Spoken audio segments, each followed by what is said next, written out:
Bapak Ibu yang saya kasihi di dalam Tuhan, yang lebih saya pikirkan sekarang adalah mengenai gereja di dunia ini.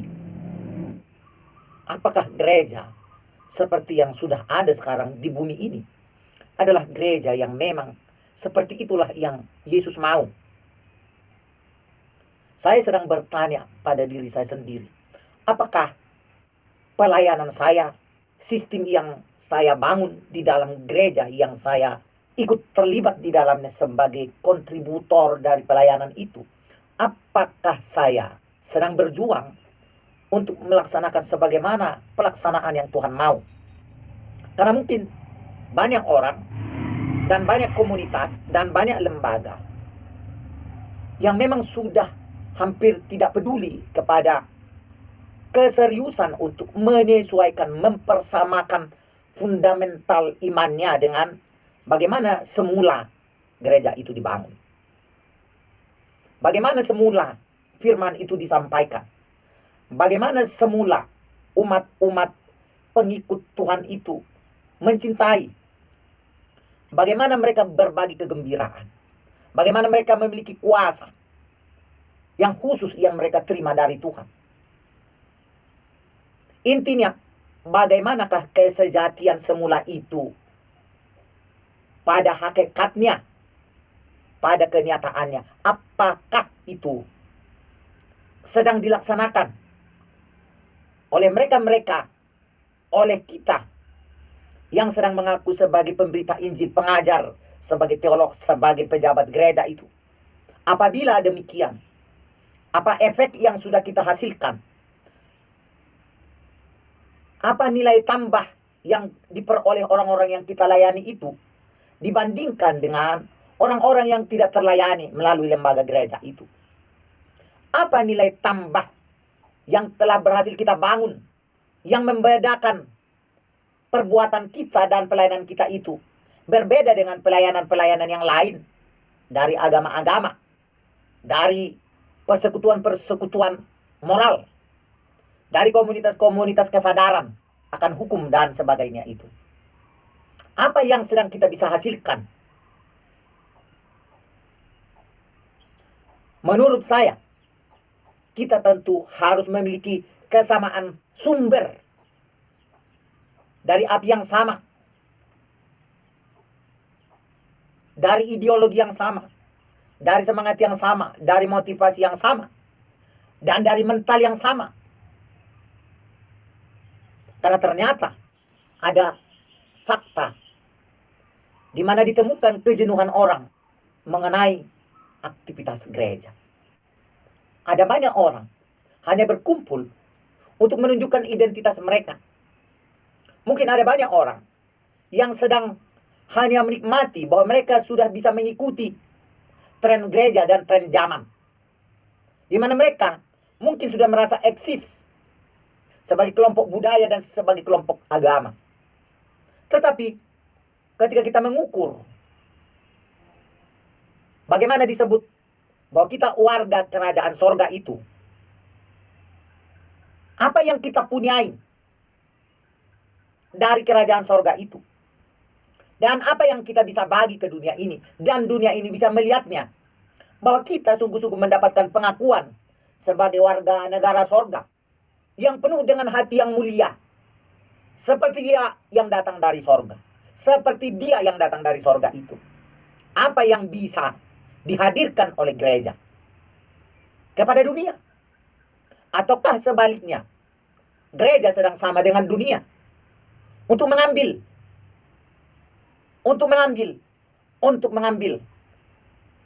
dengan sebuah branding, mereka sedang melakukannya untuk Tuhan. Karena firman berkata, banyak orang yang melakukan keagamaan itu. Mereka giat di dalam keberagamaan itu. Tetapi mereka sesungguhnya tidak ada di dalam kebenaran. Karena kebenaran itu sendiri berbeda dengan pengakuan kita akan kebenaran yang kita punyai. Kebenaran itu sendiri bisa berbeda dengan kebenaran yang kita niatkan sendiri dari asumsi dan persepsi kita. Karena sesungguhnya kebenaran itu adalah kebenaran yang tidak bisa terbantahkan ketika dia diuji sebagai kebenaran. Bapak, Ibu, saudara-saudara, kesadaran yang mau kita renungkan sekarang adalah kesadaran pada kemauan kita mengembalikan gereja pada nilai yang sama, pada mutu yang sama, pada motivasi yang sama, pada kuasa yang sama. Bukan pada ukuran-ukuran yang kita cetuskan untuk mengukur diri kita sendiri. Firman Tuhan berkata bahwa kota yang dibangun di atas bukit akan tetap terlihat. Apakah gereja sedang dilihat pada suatu tempat di mana dia berada pada posisi yang lebih tinggi dari nilai-nilai tanpa gereja? Karena firman berkata, firmanku tidak akan kembali dengan sia-sia. Nah, ketika gereja itu masih tidak berdaya, apakah gereja sedang tidak ada firman? Mungkinkah gereja sedang hanya ada dalam kata-kata yang di-branding sebagai firman? Apakah gereja hanyalah sebuah pendapat teologis yang berasal dari rangkaian uraian manusia yang di-branding sebagai firman? Sehingga ternyata firman yang disebut-sebut firman itu tidak berdaya. Oleh karena sesungguhnya mungkin dia bukan firman. Tetapi firman itu adalah firman yang tidak pernah kembali dengan sia-sia. Firman itu adalah firman yang tidak pernah kembali dengan sia-sia. Karena firman itu berkuasa. Nah sekarang, ketika tidak dirasakan kuasa di dalam gereja itu, maka sangat mungkin tidak firman yang sedang hadir di sana. Maka sangat mungkin bukannya firman yang sedang tampil di sana, melainkan mungkin adalah perkataan-perkataan manusia yang di-branding sebagai firman. Karena pernah Yesus mengatakan, bangsa ini memuliakan aku dengan mulutnya, tetapi hatinya jauh daripada aku. Inilah yang menjadi renungan kita, Bapak Ibu, saudara-saudara pelayan-pelayan pemberita Injil para teolog. Apa yang bisa kita hasilkan sebagai hubungan kausal dari pelayanan kita terhadap dunia ini? Apa yang bisa membedakan gereja dengan yang bukan gereja? Apa yang bisa membedakan organisasi gereja dengan organisasi yang bukan gereja? Apa yang membedakan pendidikan gereja dengan pendidikan yang bukan gereja? Sebab Yesus berfirman bahwa orang-orang yang percaya kepadaku, mereka akan melakukan juga pekerjaan-pekerjaan seperti yang kulakukan. Bahkan pekerjaan-pekerjaan yang lebih besar daripada itu. Apakah pekerjaan-pekerjaan Yesus itu sebatas membuat orang yang mengaku pengikut Yesus itu duduk di bangku yang berharga mahal? Apakah ukuran dari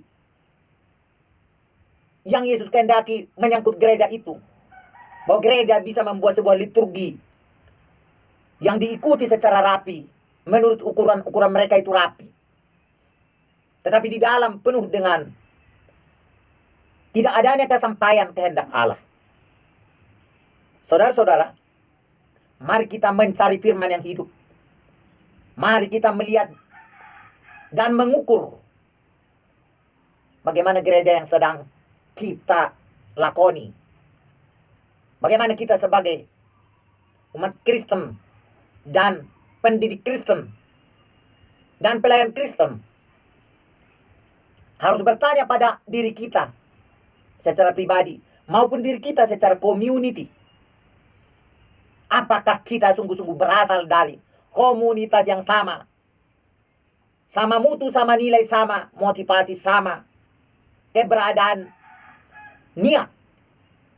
Seperti zaman Yesus dan rasul-rasulnya itu datang di dunia ini, memberikan nilai yang berbeda. Bahkan nilai yang sangat jauh perbedaannya. Saudara-saudara,